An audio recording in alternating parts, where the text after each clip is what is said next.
Hello everybody and welcome to the unboxing and review of the Akashic Tarot by Sharon N. Klingler and Sandra Ann Taylor. Now, before we actually get into it, as you can see, it says 62 card deck and guidebook. So it's called the Akashic Tarot because it is divided into a major arcana in 4 different suits. However, as maybe you don't know, that's why I'm explaining this to you, a traditional tarot deck, for example, the Rider-Waite-Smith has 78 cards. A lot of modern decks, like the Fountain Tarot, will add in an extra card to make it 79. That's fine. But the tarot follows a system, and it has 22 major arcana and 56 minor arcana, also divided into 4 suits. So as you can see, this one is 62 cards. So it is called an Akashic Tarot because of that division of major arcana and minor arcana in 4 suits. But this deck is really more of an oracle deck. It follows more of an oracle system.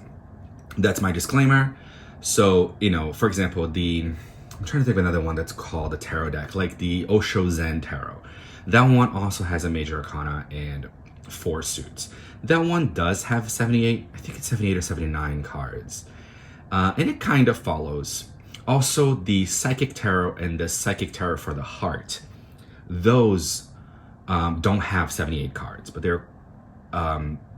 they call themselves tarot, like the Psychic Tarot or the Psychic Tarot for the Heart. But on the box, this one doesn't say, but on the box of those decks, there's like a line and it says Oracle deck. So this one should have that same line saying Oracle deck. But that's besides the point. It's a great deck, and I've been eyeing it for a while. I know it's been out, but it's new to my collection, and I've been eyeing it for a long time. Finally saw it in a local store, and I got it. Okay, so as you can see, the box is matte finish. It actually feels really good to the touch. Now let's open it up. Created by Hay House, pretty famous publishing house. Let me put this box right here. The book is pretty thick. Let me get the cards out of the way. The book is pretty thick, I'm not gonna lie. Here's, the box. It's pretty. Nothing super special about it, but it's a really nice box. And here's the book. How many pages are in this book? Let's find out.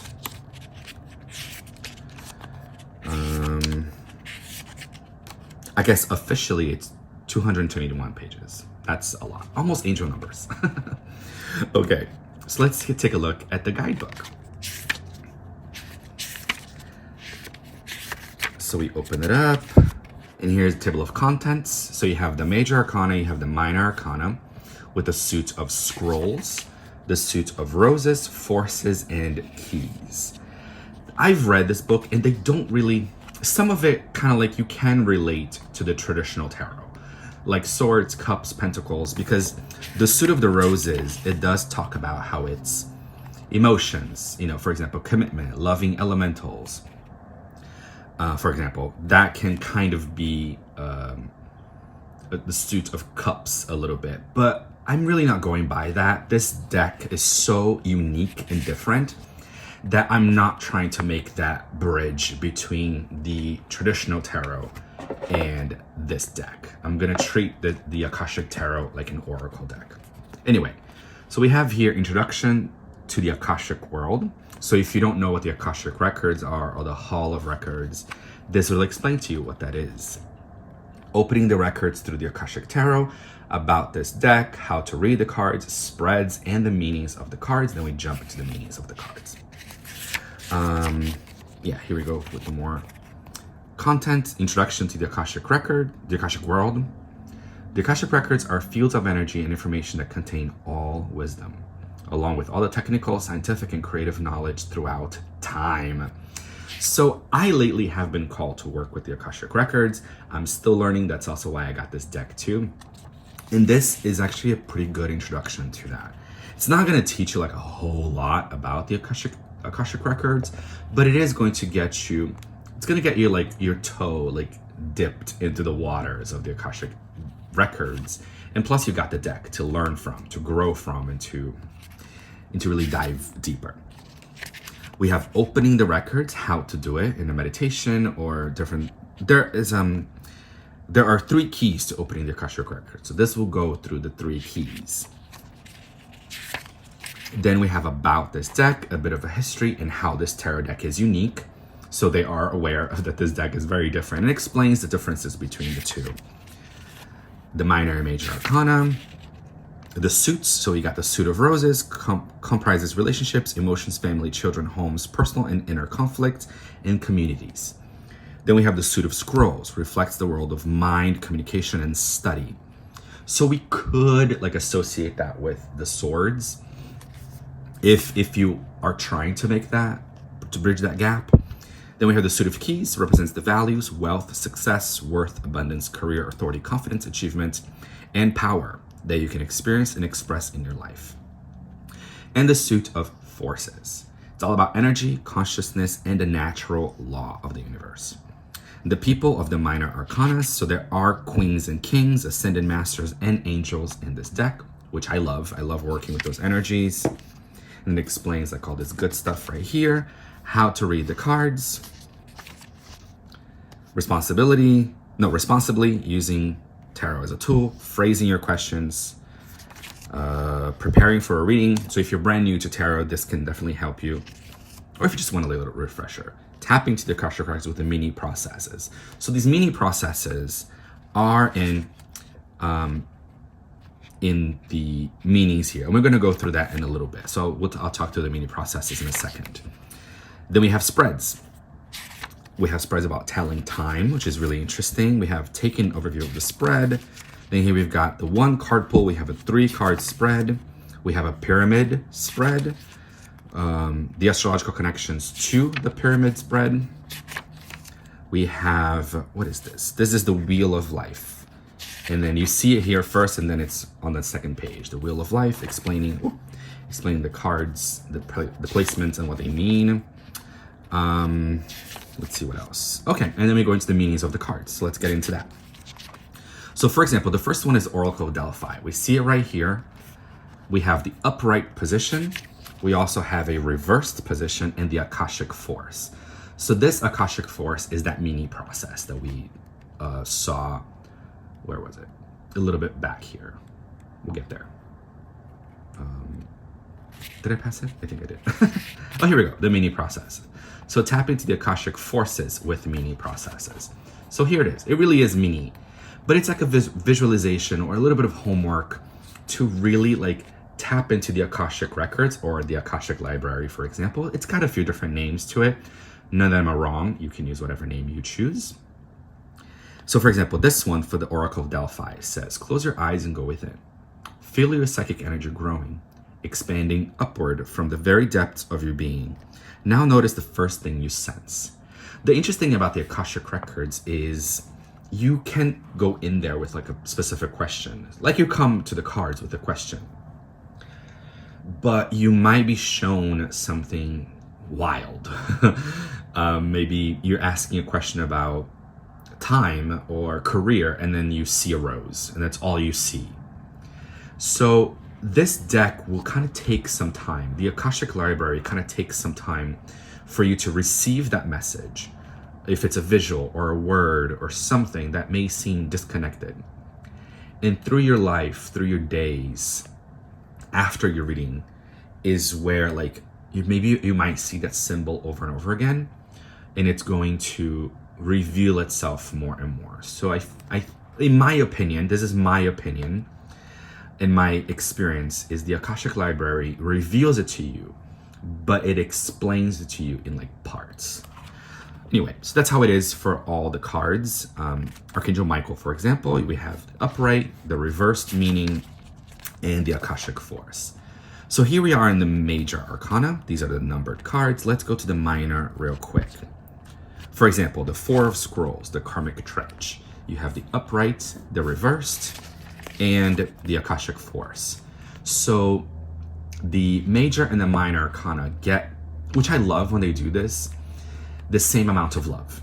You know, a lot of times the major arcana gets like pages of meanings and information, and a lot of times the minor are really quick. But this one, they give you the same amount. The upright, the reversed, and the Akashic Force. Usually you were getting about 1, 2, 3 pages, right? Well, this is 2 pages only, but this one is 1, 2, a lot of big reversed, and 3 pages. So it's between 2 and 3, right? And that's how it is. And you get to the end. The end that just has Sherry's cards and Emiliano's cards. I'm not sure what that means, actually. What is that? Oh, about the artists. Sorry. I was like, whoa, who are these people? So you have about the artists, Cherry Polk and Emiliano Villani are the artists of this deck. Sharon Ann Klingler and Sandra Ann Taylor are the creators. So they're the writers of this book. These 2 ladies are the writers of the book. And then you have Emiliano and you have Sherry, which are the artists. But that's it. So we finish with the King of Keys, about the artists. You have the ones that Sherry created, and you have the ones that Emiliano created. Then you have about the authors, Sharon Ann Klingler and Sandra Ann Taylor. And that's pretty much the House logo, and that's pretty much the end of the book. That's it.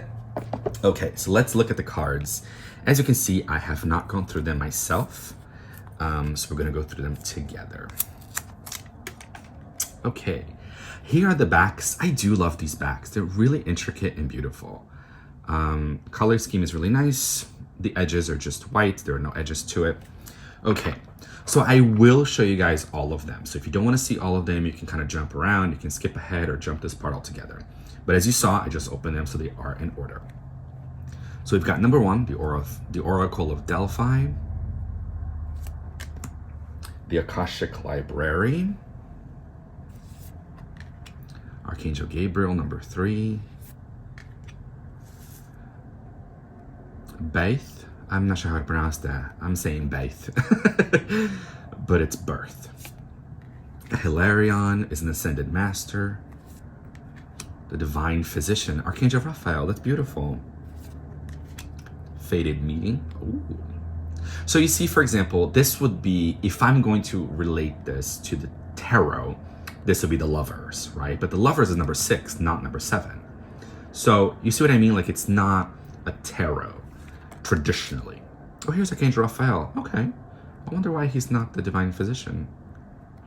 Or actually, I wonder the difference. So thank God we have the book.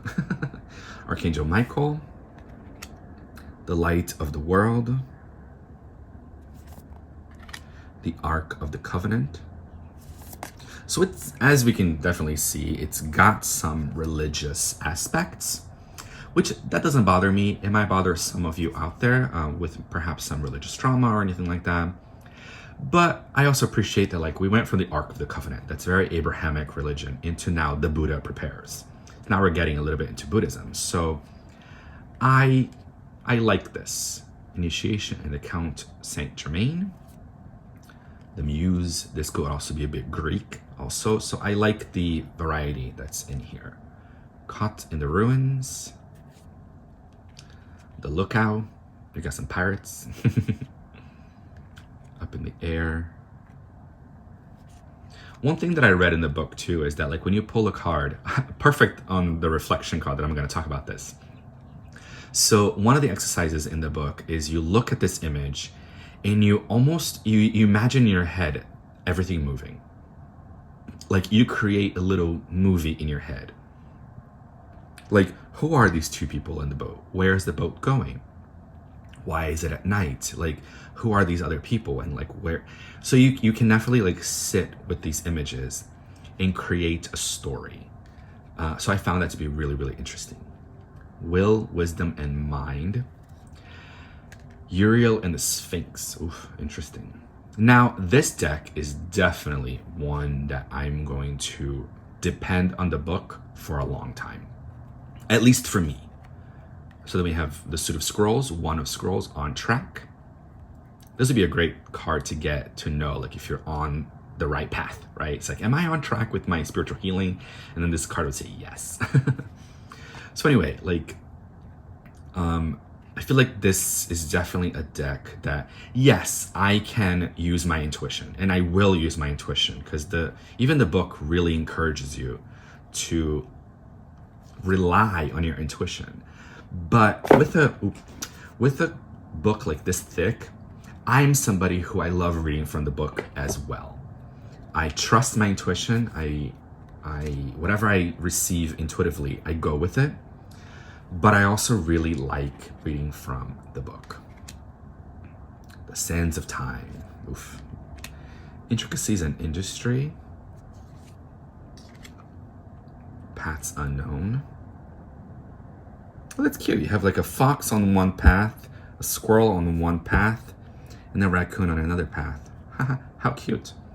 So it's funny how there are some animal guides in here too. So we got the Queen of Scrolls. She is our cover art. Then we get the King of Scrolls. And then we jump into the Wand of Roses, Commitment. Winged Messengers. Oh, so again, animal messengers, right? Birds. Pay attention to birds. Loving Elementals. Beautiful. Views of the Ego. I feel like this deck has a lot of depth. Like, it is about the Akashic records, and the Akashic records are about everything that has ever happened and all the potentialities in the future. Oh, interesting. This flag right here, this flower, is very connected to the Death card in the tarot deck. So very interesting. The War of the Roses. The Journey. And I'm really liking the images. I mean, personally, I do think that we don't need like such a massive border. But at the same time, it's fine. It is what it is. And the images are really rich in symbology. You know, some of it are very modern, some of it are just a little more medieval, especially this one, right? The King of Roses. It looks like a knight. Ooh, the Akashic Field, One of Forces. The Willow. Oh, my favorite tree, the willow tree. The Bird's Nest. Yeah, I feel like this deck is definitely one that's very rich in symbolism. Spring, autumn, and summer, winter.